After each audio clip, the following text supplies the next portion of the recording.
If an ATM charges a fee but fails to dispense cash, these are the immediate steps to take. First is to secure your receipt.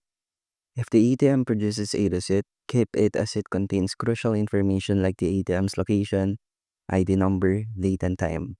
If no receipt is issued, note down the ATM operator's name, location, and the exact time of the transaction. Next is to check your Chime account status.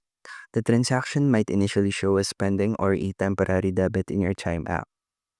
And then contact the Chime support.